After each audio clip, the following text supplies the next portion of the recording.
If they dare touch Ibrahim Traoré, they will regret.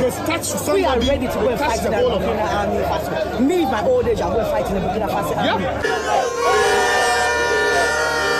army. Something big is happening in Burkina Faso. A new tomato processing factory, massive solar energy plants powering communities. Jobs are growing, lights are coming on, and hope is rising. This transformation didn't happen by chance.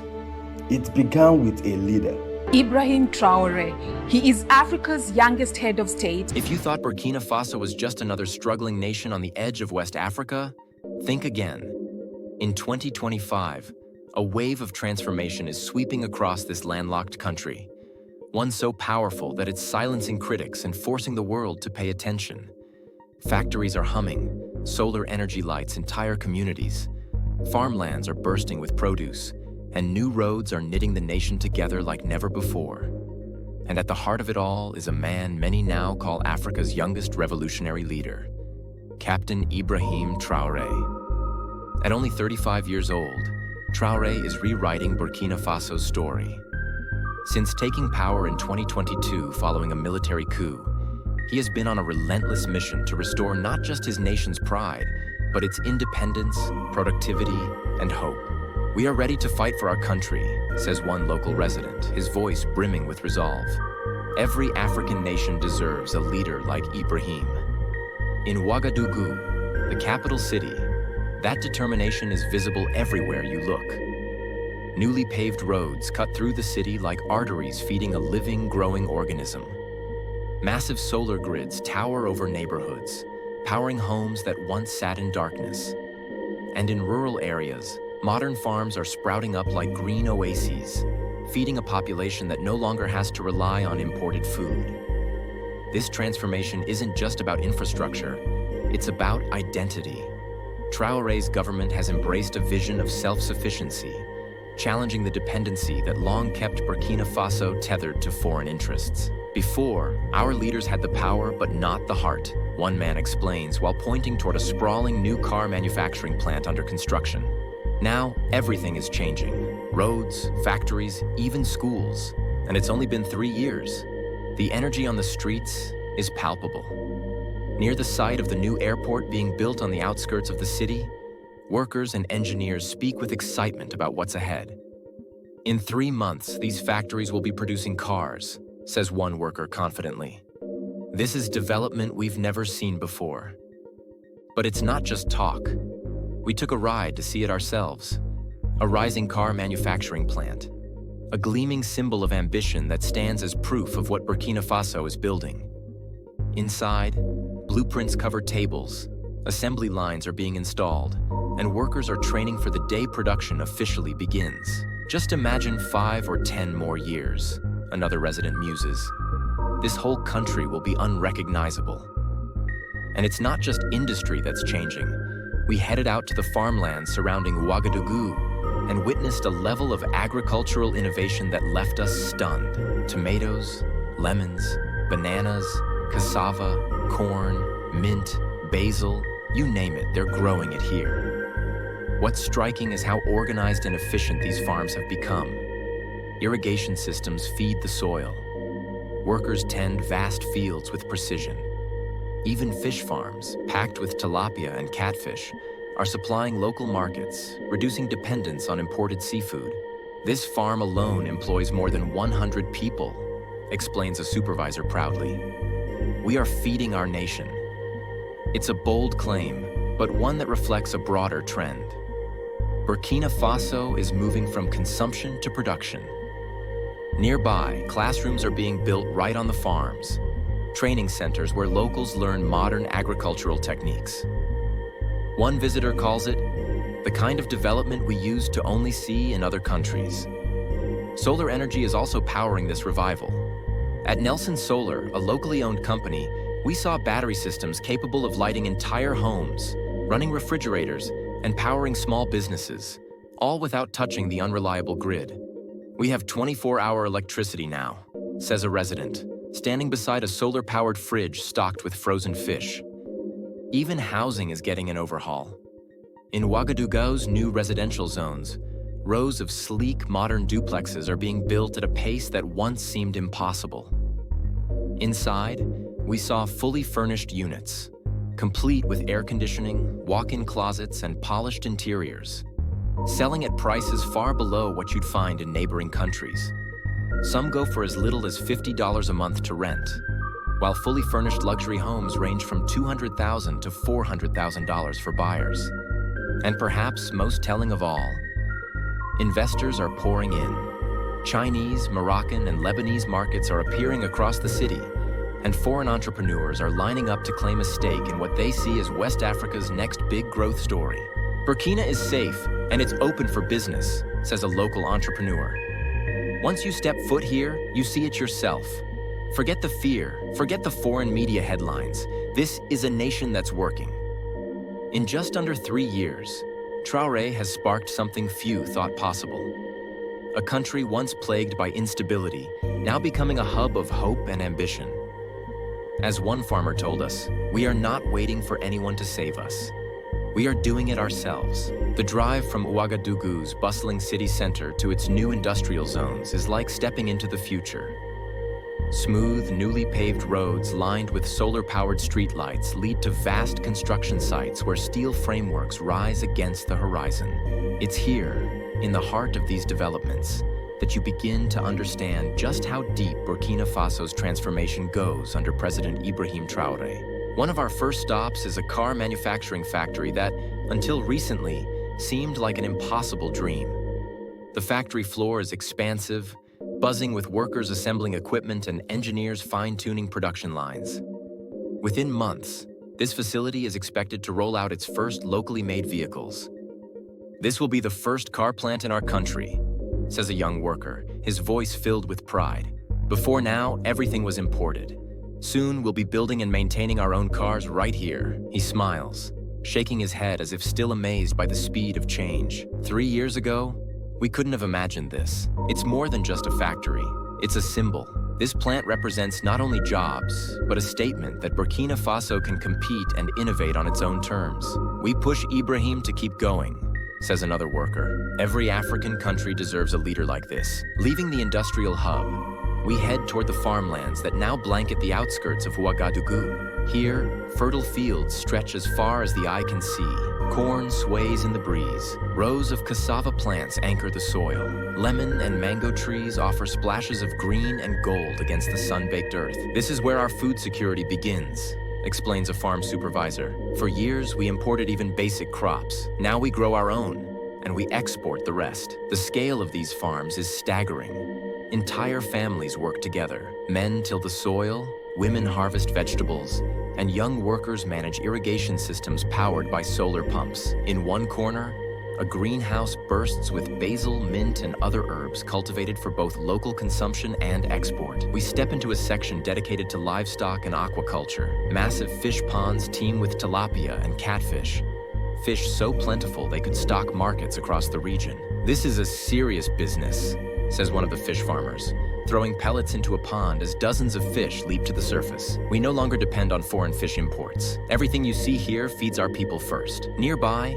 rabbit hutches and guinea fowl pens add to the diversity. We are teaching our people that farming isn't just survival, it's business, the farm manager explains. We train them in classrooms right here on the farm. They learn modern methods, and then they go back to their villages to spread this knowledge. In the midst of the fields, we come across a striking sight: solar-powered irrigation systems, their panels glinting in the sunlight. They draw water from nearby rivers and reservoirs, sustaining crops even in the dry season. Before, we prayed for rain, says a farmer. Now the sun gives us both light and water. From farming to energy, solar power is rewriting Burkina Faso's daily reality. At Nelson Solar, we meet a team showcasing battery systems capable of running entire households. These batteries, locally made, store enough energy to power lights, televisions, fans, refrigerators, even small businesses. For the first time, rural villages have 24-hour electricity, says a technician proudly. He points to a solar-powered freezer used by fish sellers and food vendors. This is independence.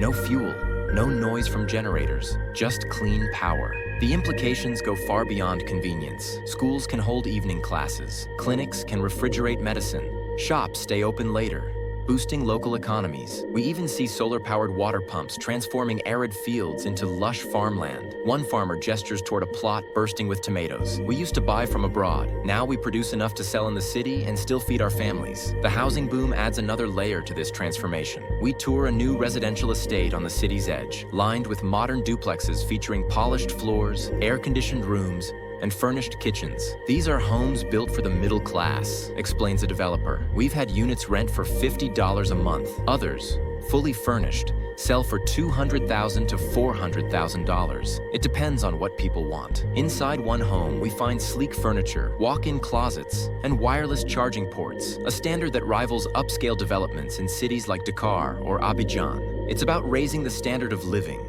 the developer adds. We want Burkina Faso people to see that they don't have to leave for a better life. We can build it here. As we drive back toward the city, the streets are alive with movement. Trucks deliver building materials. Students ride bicycles past new schools. Farmers haul produce to roadside markets where fresh vegetables sell for a fraction of what they cost just a few years ago. In the city center, investment is flowing. Markets run by Chinese, Moroccan, and Lebanese traders buzz with activity, while local entrepreneurs open new shops and restaurants. Investors are coming because they see stability, says a business owner. When the people trust their leader, business grows. Burkina Faso's progress is not without challenges. Security concerns remain in some regions, and the road ahead is steep.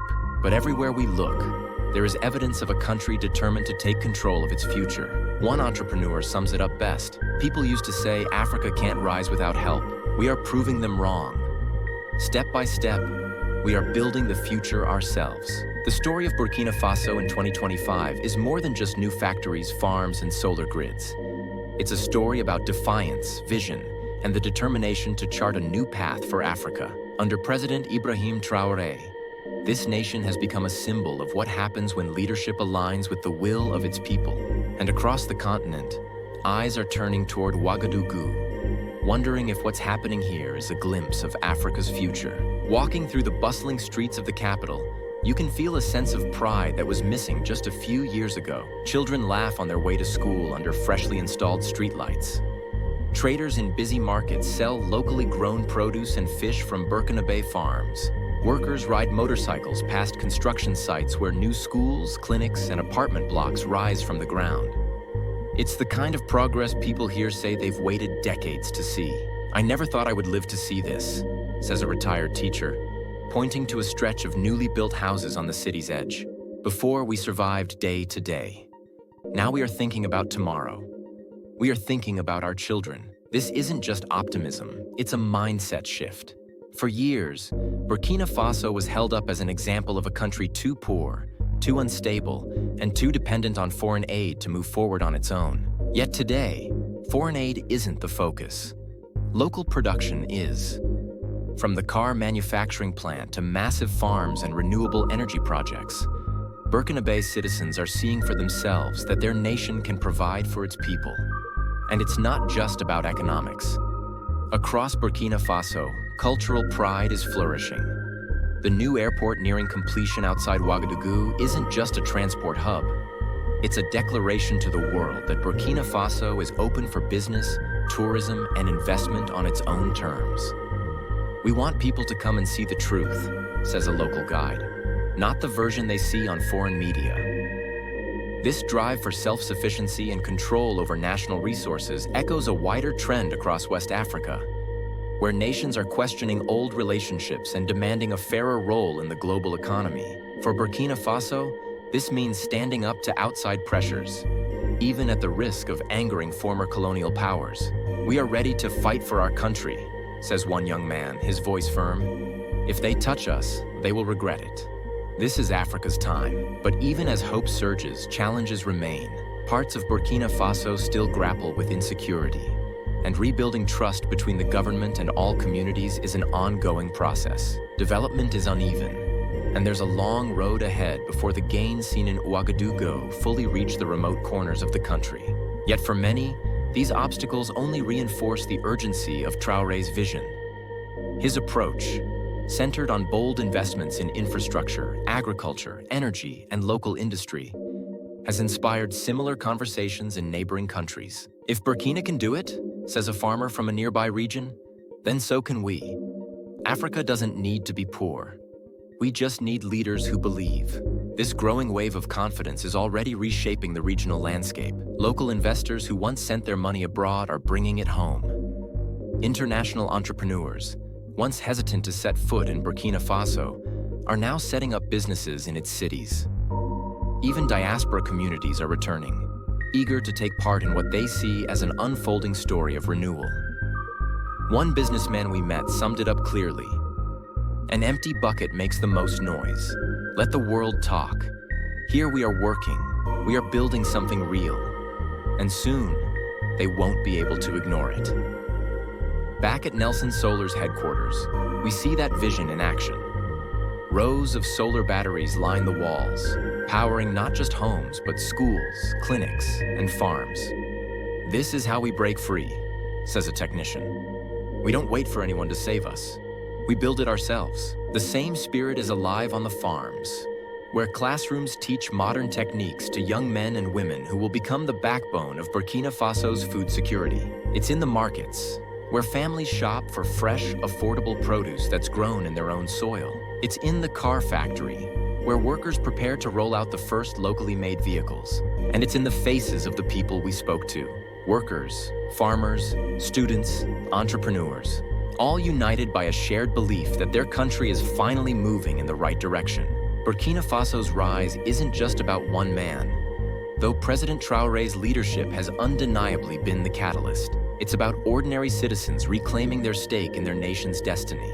It's about proving that Africa's story can be one of progress, pride, and possibility. As we leave Ouagadougou, the sun sets over a skyline dotted with cranes and scaffolding, a city literally under construction, but also symbolic of something larger, a country, and perhaps even a continent, in the midst of rewriting its future. What do you think about Burkina Faso's transformation? Is this the model Africa needs to follow? Share your thoughts in the comments below and let us know where you stand. Don't forget to like this video to support our work, and subscribe to the channel so you never miss an update on Africa's rising stories.